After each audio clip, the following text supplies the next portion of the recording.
Hello, welcome to Lighting Design from Script to Theater. So this particular presentation is not going to tell you about how to hang lights, plug them into dimmer packs, program light boards, things like that.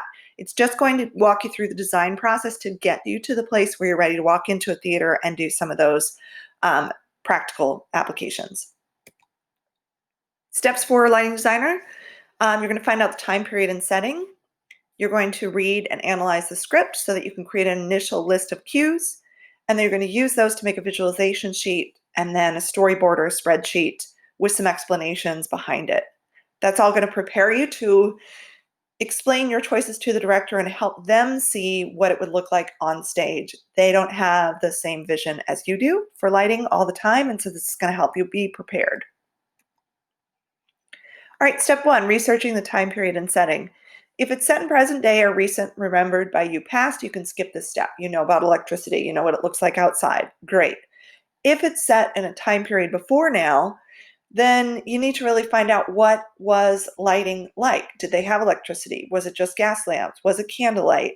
How much, like, are we outdoors? Are we indoors? Are we some of both? Are we in a city? Are we in the country? You're going to draw pictures or write notes or pull images as you do that research and cite your sources as you go. When you read the script as a lighting designer, you often have to look for subtle cues. It may not say in the stage directions, blackout, but because there's an abrupt end of a scene and maybe someone dies on stage, you know there needs to be a blackout because that actor has to get up and walk off stage. So look for things that are written specifically. Also look for sounds and lights that engage the actors, that cause reactions. Look for necessary lighting changes. Look for comments about setting, maybe the time of day or the season, indoor, outdoor locations, things like that. And you're going to read through the script paying attention to the mood and tone of each scene. More than many other things, it's the lighting design that helps the audience know how to feel about what's happening. So, for example, yes, some of the mood and tone is being conveyed by the actor, absolutely, but you can see the subtle change in the lighting from the left to the middle to the right picture. There's a different feeling to each part of this one song. So you're going to create an initial cue list. It's not going to be every single cue that will actually happen during the production, but the cue list is something that's a frame that's going to be used by the lightboard operator. It goes in chronological order starting at the top of the show. Cue 1 is always going to be the preset. So this is the lighting that's happening before anything occurs on stage as people are filling into the seats in the audience. Maybe it just means you're lighting a curtain, or maybe the set is exposed and so we're creating some sort of mood, but it's not full lighting. It's going to establish the setting and the mood for the play before people even walk on stage. Cue number 2 depends on the script. Either the lights are going to go to blackout because the actors need to be on stage before the lights come up, or maybe it's a crossfade where the lights are going to dim and then come up on a certain part of the stage as the actors enter. And then you're going to keep going through the show with the cues. So they're going to include transitions, ambiance, specific changes to build tension or draw attention to a certain part of the stage. Maybe it gets dim here and gets brighter over there. Maybe there's a lightning storm outside. All those things are going to be included in your initial list. Here's an example. Theatercrafts.com is a great website that gives you some really good examples of things. And so the action is what's happening on stage, and the state just refers to all of the lights that are built into that particular cue. All right, so that's all well and good, but the director is not going to really be able to know what you're thinking of unless you're sitting in the theater and you're manipulating the actual lights with the actual gels and other special effects. So it's really important as the designer to do a visualization step to give them a sense of what your design looks like. You don't have to be in the theater at all for this. You're going to pull some artwork, maybe it's a palette or some paintings or photographs. You could do your own artwork to create it.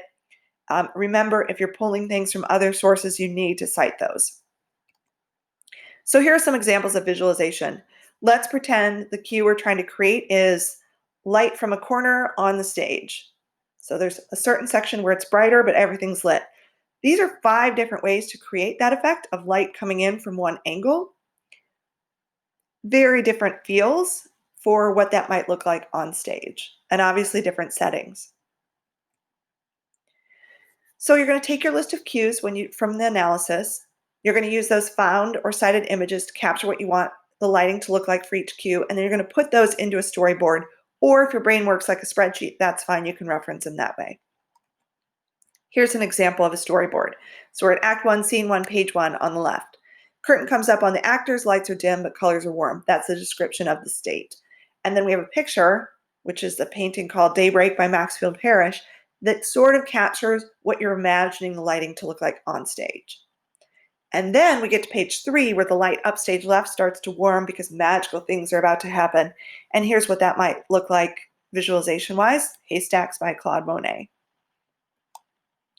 So then the storyboard would get turned to real stage lighting. So here's an example of how it would translate, where these are from a production of Into the Woods done at Great River School in November 2019. So Scene 1, Page 1, curtain comes up on the actors. This is an example. It's not what this is actually doing in the show. Lights are dim, but colors are warm. So here's an example of what that might look like. And then warm lighting upstage left with magical things about to happen. Here's an example of what that might look like. All right, step 6, the explanations.